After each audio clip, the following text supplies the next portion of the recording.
Ya estamos arrancando la campaña eh, y la campaña en esta partida tiene tres características. Uno, se trata de un campo de juego que es muy desigual. O sea, ya hay dos personas que tienen más de 20 puntos sobre los demás. Eh, 30 puntos en el caso de Iván Cepeda si nos acogemos a la encuesta que se publicó ayer en RCN. Entonces, es un campo muy desigual. El inicio de la carrera es un inicio difícil para todos los contendientes, incluso los dos que van arriba, pero es desigual y el tema de Oscar Naranjo revela esa dificultad. Sí entra, porque yo no estoy, yo dudo de que el no es un no condicional, entonces ellos están más bien planteando que haya una gran fuerza ciudadana que después empuje a Oscar Naranjo a decir a que acepte la candidatura, y es una candidatura de centro, en fin. Entonces la primera es un campo muy desigual. La segunda característica es que los candidatos del gobierno o el candidato del gobierno y los candidatos de la oposición andan en una situación de escasos resultados. Me explico. Tanto la encuesta de semana de Intel como la encuesta de GD3 de ayer, de De RCN, RCN. muestran una cosa importantísima. Hasta ahora el salario mínimo no ha tenido ningún impacto electoral. Ambas encuestas, una entre el 3 y el 5 y la otra entre el 13 y el 15, debían captar la fuerza que pudo haber generado el incremento del 23% del salario mínimo. Se suponía que tenía un efecto de carácter electoral. No se ha percibido. Y es muy extraño, ¿no? Cómo se sube el 23% del salario y eso no se registra en la campaña ni a favor ni en contra. Es un tema que revela como una especie de campanas de silencio en torno a los candidatos, que están como desconectados de lo que está pasando en el país, que esa es la segunda característica. No hay una conexión, no parecen estar moviendo, quizá con la excepción en unos casos de la Esprilla, que están moviendo gente y están recogiendo gente están generando una especie de actuación política y de movilización política, pero los demás no. Entonces hay como una especie de ser un carro que va en neutro para los que están en la oposición y para los que están en el gobierno.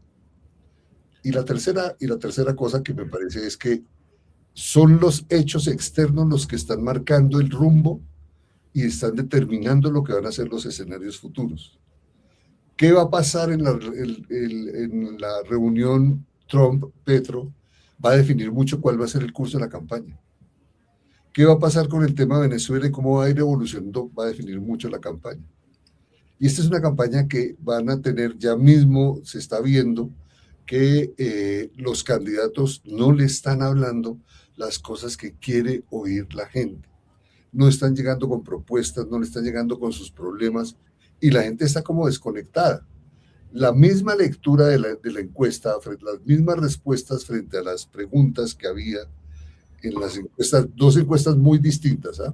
Que después podríamos mirar ese tema metodológico, dos encuestas muy distintas, las respuestas están como muy desconectadas de la dinámica de los electores. Es lo que me da la impresión en una primera instancia.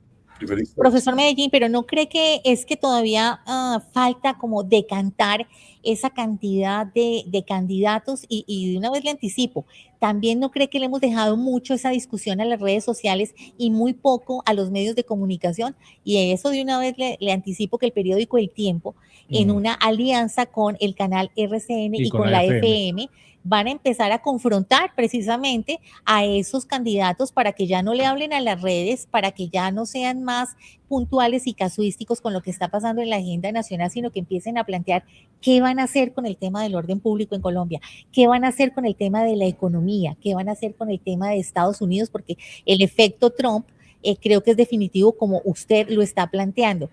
¿No piensa que ya estamos como depurando un poco más y que ya es el momento de empezar a confrontarlos? Aunque hay algunos que dijeron que ya no iban a venir a ningún debate, como por ejemplo Iván Cepeda.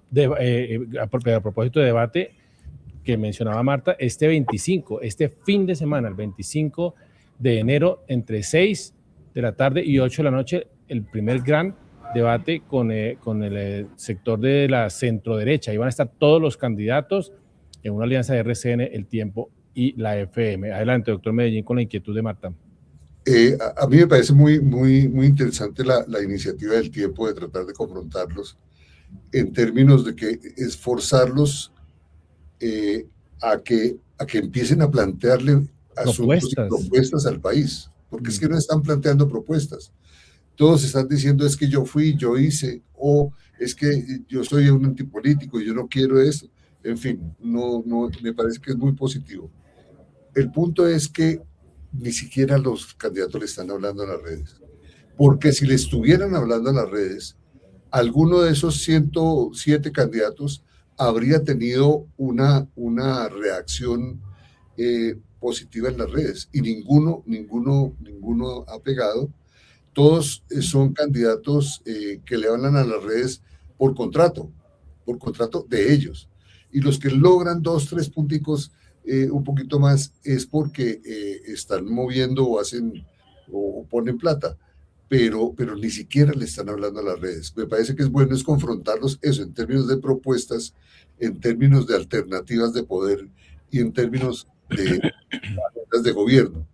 Pues una característica, perdón que lo interrumpa ahí, Pedro, una característica que va a tener este encuentro, este debate por las elecciones presidenciales, este 25 que organizan El Tiempo, RCN y la FM, una de las características es que, y usted lo acaba de mencionar, es que son los ciudadanos los que van a hacer las preguntas. Va a ser un debate bien interesante porque Pedro decía ahorita, no están escuchando a los ciudadanos están desconectados de los candidatos no están tocando los temas, no hay propuestas para la gente, pues eso es lo que vamos a dar ese debate, y es que la gente le pregunte directamente a esos aspirantes presidenciales.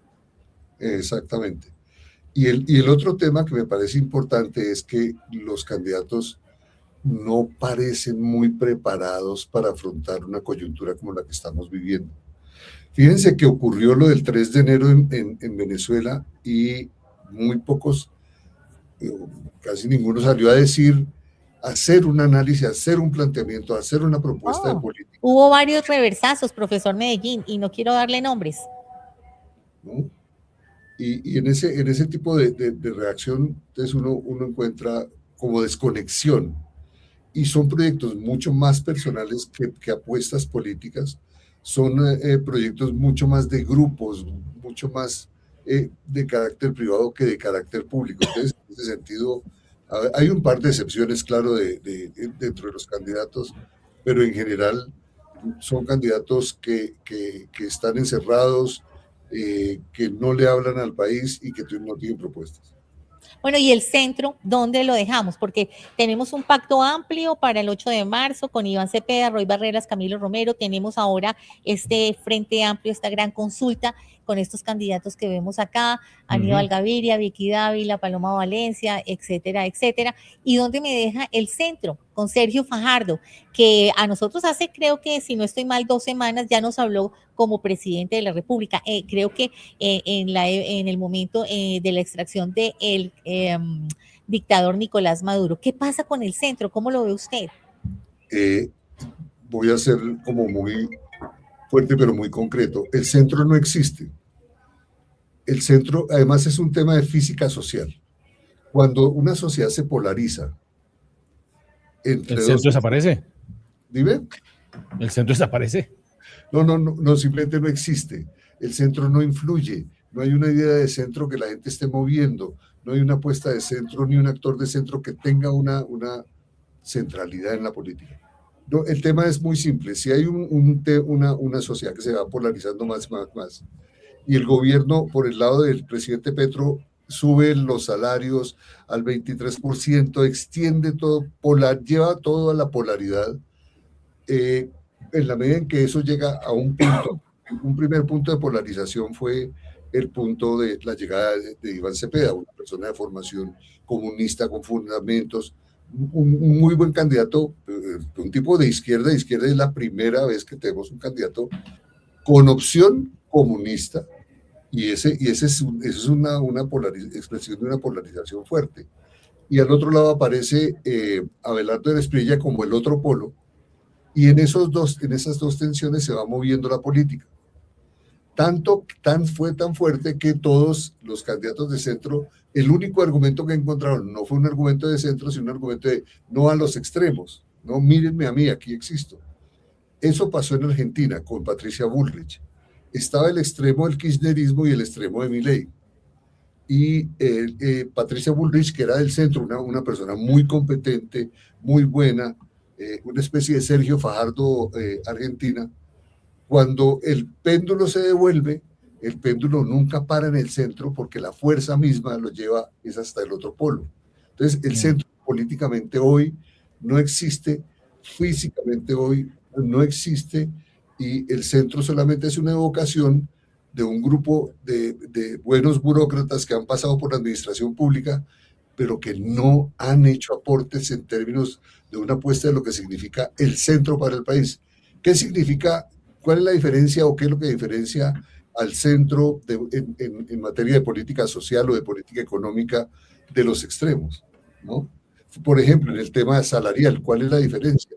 ¿Cuál es la apuesta del centro político con respecto a ese extremismo de subir los salarios y decir que es que el país es el país más desigual y entonces en este sentido hay un problema de justicia social? Ok, ¿cuál es el discurso del centro?